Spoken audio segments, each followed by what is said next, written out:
Hi, Kapun Piso here. My brain is creating a lot of thoughts. Let's go back in time. Let's analyze a festival that is coming up. But during the lunar calendar, the Islamic already have their festival. The Hajj. You know, Muslims go around a little black cube. Then of course the merchants, the ancient merchants, the Jews, they have the Hanukkah. And of course, rabbis wear little cubes, black cubes in their heads. And the Christians have the Christ Mass. Well,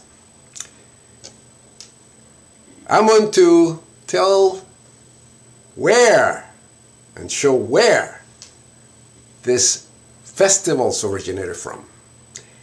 They're all from the Roman Saturnalia, which also the Roman Empire that also gave birth to the so-called Abrahamic religions, Judaism, Christianity, and Islam. In the Roman Empire, the most important gods were seven gods, were the planets.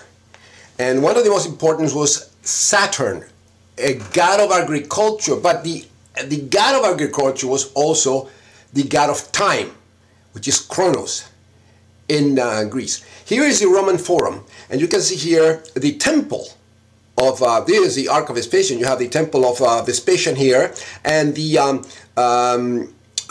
this is the temple of Saturn right in here. See, and actually the arch is the Ark of Septimius Severus, another Christus. But here we have the way it looked in about the 2nd century CE. And here I am in Rome in 2008 on the Forum. The festival of the Saturnalia was celebrated. It was 9 days from starting from the 17th of December to the 25th of December. It was a very sacred festival, in which the masters and the slaves switched places. Nobody fought during those times. Children were given, considered gods, were giving, or manifestation of the gods, were giving gifts. They have special cakes. It was like a part of carnival during these festivals. This is the way this forum looks today. But in those days, they also, this is the Temple of Saturn, the way it looked, a reconstruction. But in those days, they actually chose a criminal, a person that was going to be condemned to death, and as a king of the Saturnalia. This king of Saturnalia was giving all kind of pleasures and everything that you want, that he wanted, and because he was going to be killed on the 25th. So he can be a messenger to the god. You know, you kill them in sacrifice and give them to the god. Many people volunteer. Many of the condemned to death volunteer. This is the ruins, what is left of the Temple of Saturn. This man is the equivalent of Santa Claus. But on the 25th he will be ritualistically killed, and he will go to heaven to bring good future. But the Saturnalia would eventually mutate into the Hanukkah and into the Hajj. The menorah is actually the 7 candelabra of the Vestal Virgin, the 7 flames representing the 7 gods. But on the Saturnalia became 9 flames because of the 9 days of the Saturnalia, from the 17th to the 25th. So everything mutated. And the main important thing to consider is that the altars were cubes. And they all started in Rome. All these religions, they started in Rome, in the city of Rome. But it was a cube. It was a sacred cube. From the Earth Mother's Kibele. And Kibele means cube. It represents also the firmament. Here is another part of the Temple of Saturn. The first place for mankind to worship Allah alone. The blessed it's a cube, was established. which is the same like the goddess Kibele, the goddess of the earth. That's where it comes from. And also from the Arapakis, the cube of the son of God Augustus. That's where the whole thing originated. Well, it's nice to be able to wear a temple in one's head attached with strips. This is the tefillin, the Jewish tefillin. It all come from that goddess Kibele and from the Arapakis of Augustus. This building was 13 BCE no, before that, but it was given to the son of God, Augustus, the Prince of Peace, to have an altar of peace because he defeated the Parthians. And here is a lot of symbolism. But instead of being an altar that you do the ceremonies on top of the altar, like in the Mass or anything like that, it's actually done inside. You walk inside this cube structure. And here you can see the priests, the flamens, wearing the apex, which is a hat similar to the what the Catholic Pope and the bishops got this from. Also the Jews got that from, and also the Arabs.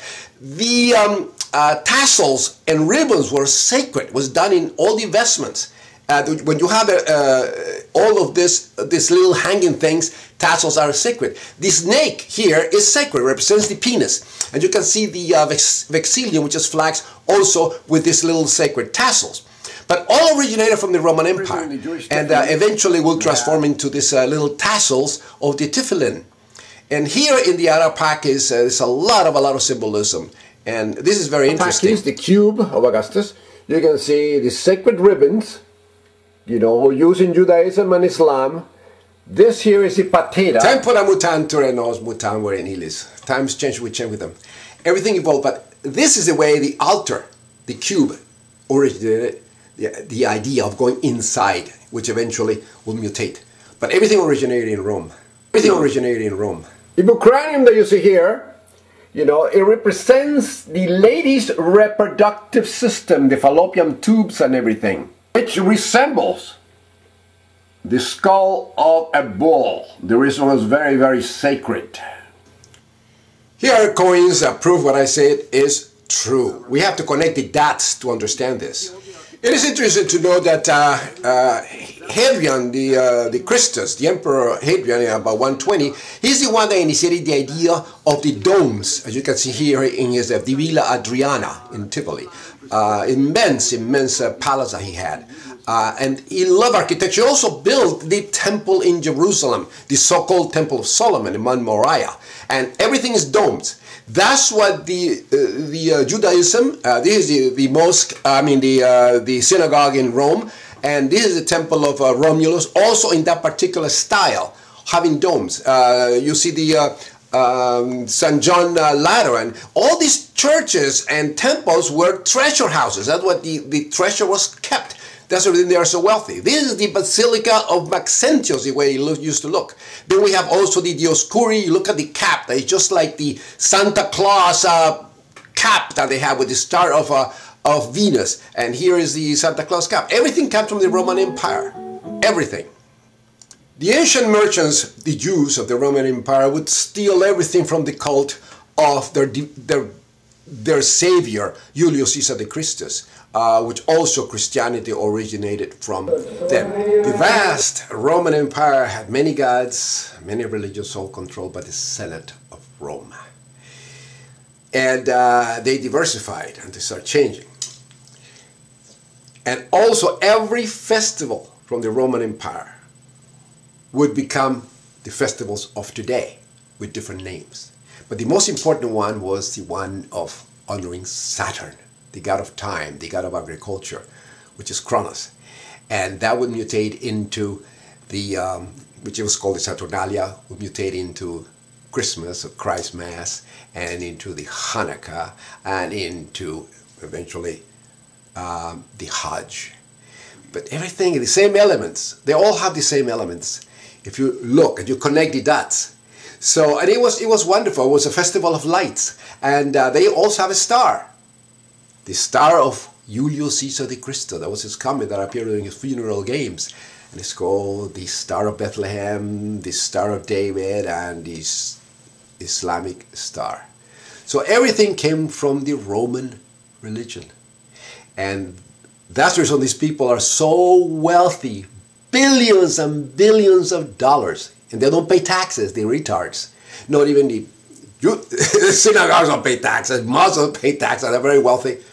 And they squeeze the superstition and the ignorance of the masses. But anyway, Io Saturnalia, Io Saturnalia, Io Saturnalia. As in ancient Rome, the Romans would say during this time of the year, Pace di Rome.